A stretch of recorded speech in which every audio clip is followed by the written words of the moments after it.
Hoy hablaremos del SIBO. ¿Será realmente una epidemia o la gente se está volviendo poco tolerante a estas patologías? ¿O hemos estado sobrediagnosticando o existen algunos intereses económicos eh, encubiertos en ella? Por su acrónimo en inglés, SIBO, no es más que el crecimiento bacteriano a nivel del intestino delgado. Small Intestinal Bacterial Overgrowth. ¿Cómo lo definimos? No es más que un síndrome de mala absorción secundario a un número excesivo de bacterias en el intestino delgado. Y existe pues la patogenia que encontramos la estasis intestinal. Dentro de ellas tenemos algunas patologías que son alteraciones anatómicas, pacientes que han sufrido cirugías previas, que tienen síndromes adherenciales, principalmente aquellas pacientes con cirugía pélvica, ginecológica, histerectomía, cesárea, enfermedad diverticular, estenosis por radiaciones, enfermedades de Crohn, tumores y algunas alteraciones de la motilidad, como en los pacientes con gastroparesia de origen diabético. Y otra, algunos personas que utilizan medicamentos como opioides, algunos analgésicos y algunos medicamentos como los inhibidores de bomba, que es muy utilizado en nuestro medio. La gente se automedica con inhibidores de bomba cuando siente algún malestar gástrico. Algunas multifactorial, tenemos la hipocloridia, la cirrosis, la pancreatitis crónica, inmunodeficiencia, el alcoholismo,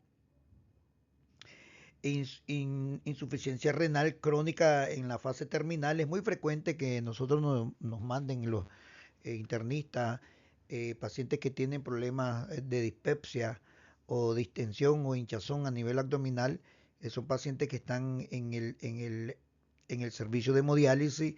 Es muy frecuente que nos manden a la realización de una endoscopía para descartar alguna patología orgánica en estos pacientes. Y algunas comunicaciones anómalas entre el tracto digestivo.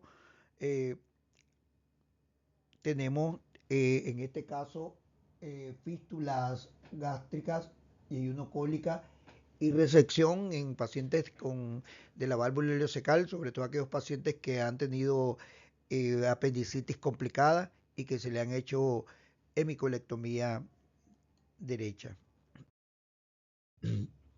El cuadro clínico, habitualmente vamos a encontrar diarrea crónica, hinchazón, distensión abdominal, flatulencia, mal estado general.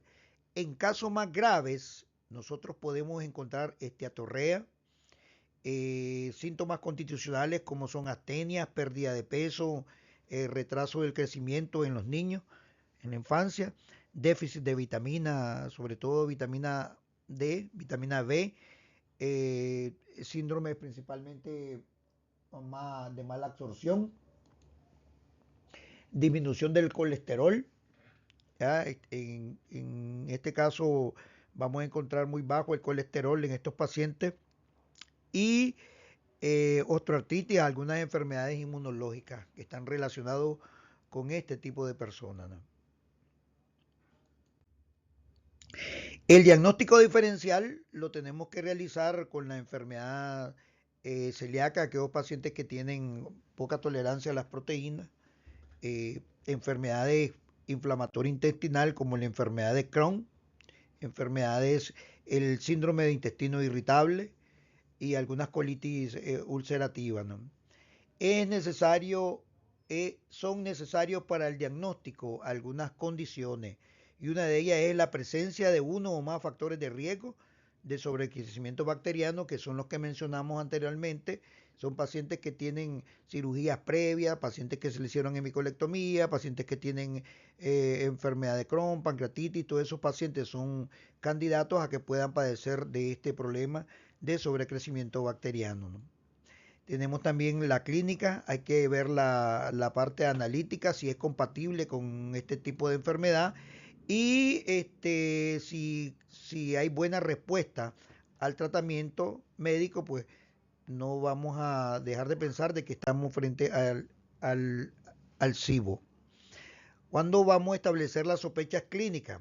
En pacientes con clínica, la analítica compatible, mandamos una biometría, tiene anemia, tiene deficiencia de vitamina B12 y etcétera. Y los factores predisponentes asociados que ya mencionamos. Entonces, eso nos hace sospechar a nosotros que este paciente es portador de SIBO. Ahora, hay que establecer algunos datos de laboratorio. En ello, cuando es bastante severo la enfermedad, vamos a encontrar un déficit de vitamina B12, una anemia macrocítica, vamos a encontrar el folato elevado, por esto que las bacterias empiezan a producirlo, atorrea grasa en ese, o sea, cuando las personas defecan van a ver gotitas de grasa, déficit de vitamina liposoluble, tenemos déficit de la vitamina A, la D, la E y la K. Y la hipoalbuminemia, ¿no? Anemia microcítica, pérdida por ileitis o por colitis que tenga este paciente, ¿no? ¿Cómo vamos a establecer el diagnóstico? El diagnóstico se hace a través del test de sobrecrecimiento bacteriano SIBO. El de elección es el test de aliento, que es el hidrógeno expirado. ¿Cómo se realiza este test? Eh, se damos un hidrato de carbono, principalmente la lactulosa, que será metabolizado por las bacterias intestinales, produciendo el hidrógeno en el aire expirado que se mide. ¿Cómo se mide este test? Bueno, tenemos de que no es diagnóstico cuando el aumento del hidrógeno en el aire expirado, más allá de las 2 horas de la ingesta del hidrato. ¿Por qué? Porque ya en 2 horas ya esta sustancia llegó al colon y ahí hay cantidades de bacterias que pueden metabolizar. Entonces ya después de 2 horas estamos pensando que está siendo metabolizado por el intestino grueso y no por el intestino delgado. Entonces, si empieza a subir el hidrógeno después de las 2 horas, pues no consideramos que sea positivo. Ahora, el diagnóstico es cuando el pico del hidrógeno mayor de 20 partes por millón durante los primeros 90 minutos. Los primeros 90 minutos, después de 90 minutos no estaremos pensando de que sea positivo. O sea, los primeros 90 minutos tras la ingesta de un hidrato debido al metabolismo de la bacteria en el intestino delgado. Si los niveles de hidrógeno basal exceden las 20 partes por millón, entonces estamos ante el diagnóstico de SIBO, de sobrecrecimiento bacteriano. Si realizamos el examen y es negativo, pero seguimos teniendo la sospecha de que este paciente es portador del SIBO, entonces le haríamos un cultivo del expirado yeyunal. Pero este diagnóstico de SIBO es más de 103 FC en expirado yeyunal, que es el gol estándar. Pero para eso tenemos que hacer una esófago gastroduodenoscopía. La persona tiene que ser bien entrenada para que se pueda tomar la muestra. Y en última opción, si hay alta sospecha del diagnóstico y el test de aliento es negativo o ante la no respuesta al tratamiento, hay que realizar este test de expirado yeyunal. La endoscopía suele ser normal. En caso severo podemos ver colitis, ileitis, asociado con el SIBO, edema, eritema, parcheado, pérdida del patrón vascular, friabilidad y en raros casos pues vamos a encontrar úlceras. No hay hallazgos histológicos específicos en estos pacientes, ¿no? Entonces, en pacientes con diagnóstico de SIBO sin factores de riesgo, para el mismo debemos buscarlo. Aunque no tengan factores de riesgo, pero este paciente presentan signos, algunos signos de alarma, siempre debemos buscar el diagnóstico a través de la gastroscopía, la colonoscopía. Hay que valorar la gastritis atrófica, enfermedad de Crohn, que son entidades que favorecen la aparición del sobrecrecimiento bacteriano a nivel del intestino delgado, ¿no? Otro método diagnóstico, pues la enteroresonancia, valorar si existen divertículos a nivel del intestino delgado, fístula, estenosis por enfermedad de Crohn y descartar pacientes diabéticos. Recuerden que estos pacientes son muy propensos también porque tienen un vaciamiento gástrico retardado, una gastroparesia diabética, los cirróticos, los pacientes con pancreatitis crónico, los pacientes con inmunodeficiencia, los pacientes con enfermedad renal que ya habíamos explicado, enfermedad renal terminal, amiloidosis y esclerodermia.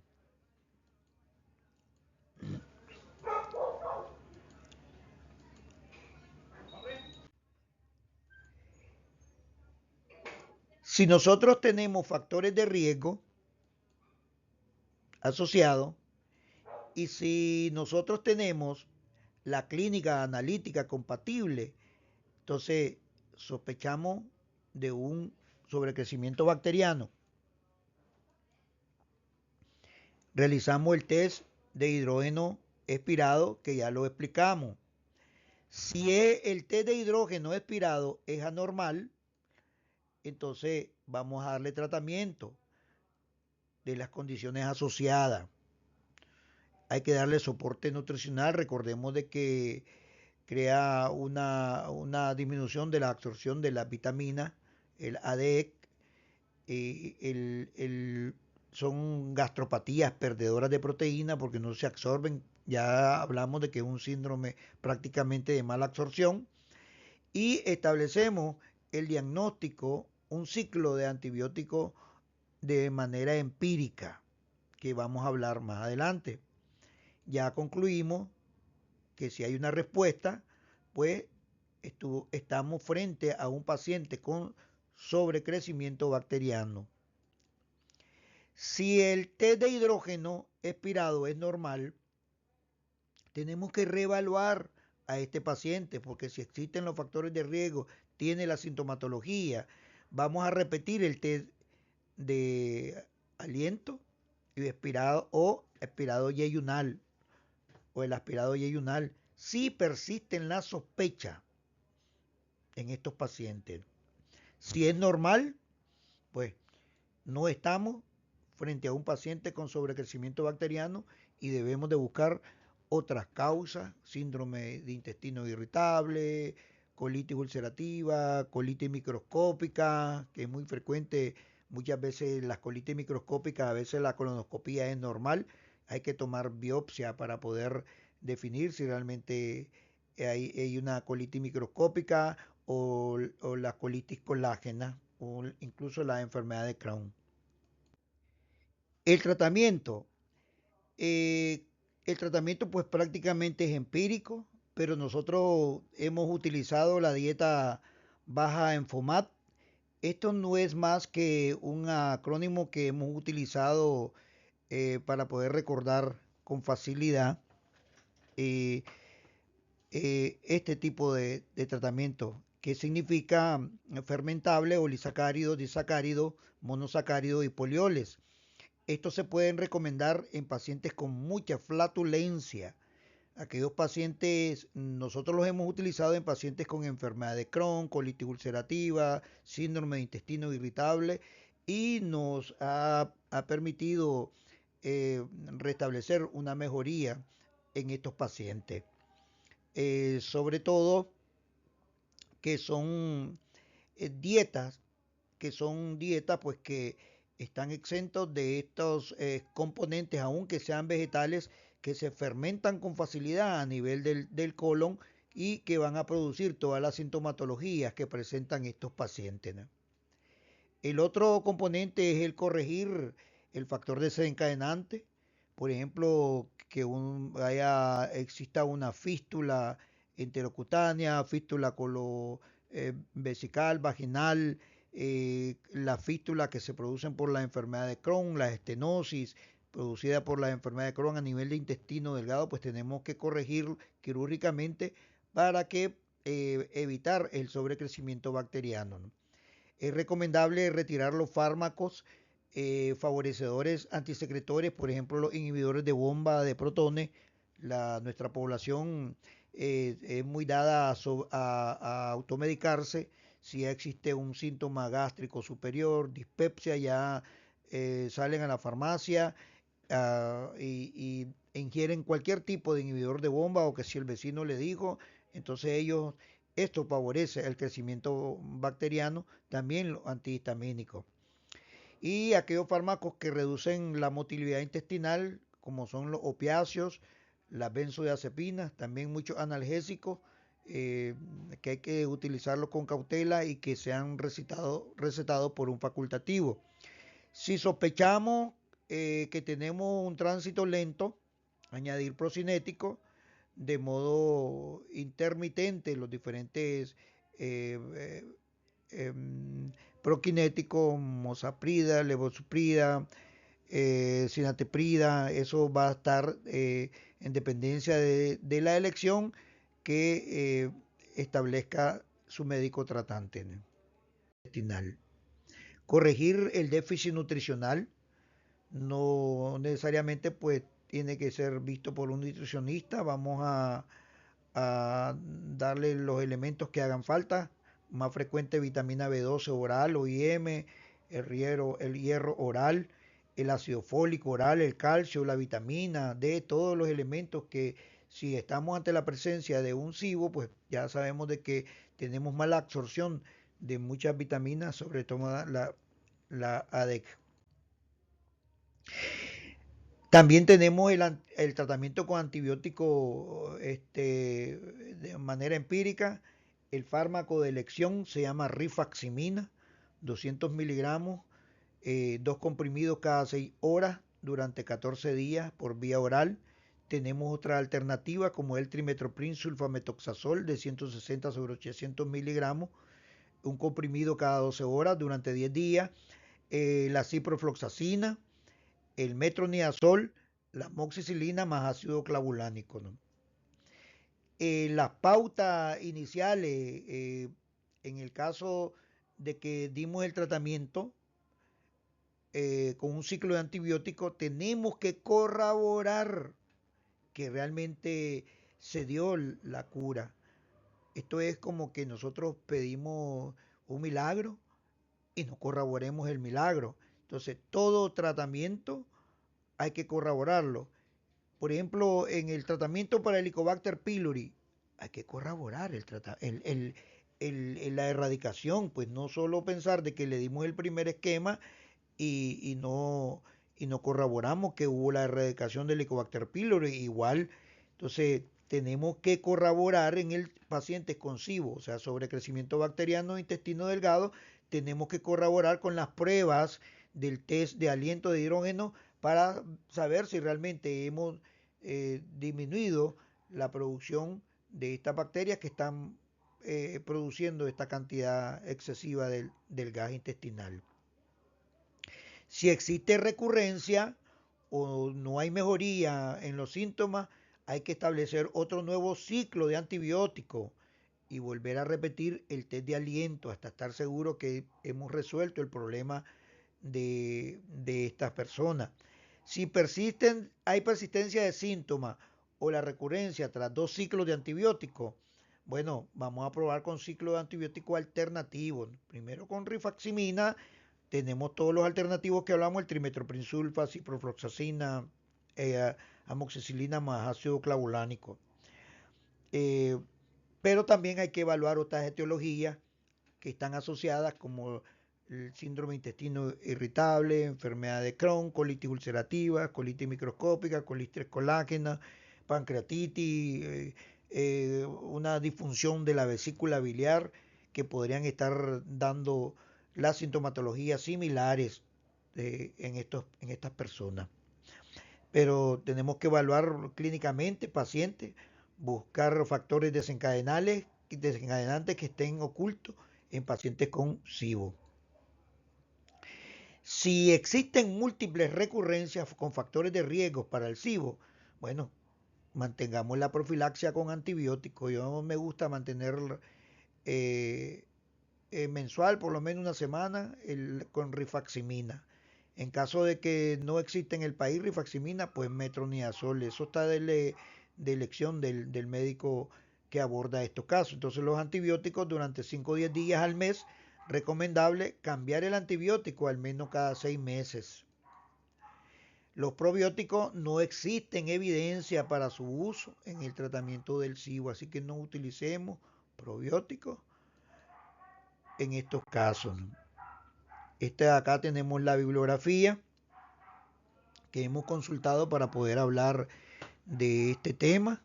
Es un tema muy interesante y sí considero de que es una epidemia, pero que también existen algunas patologías asociadas y algunos componentes ocultos que tenemos que investigar para poder dar solución a esta epidemia.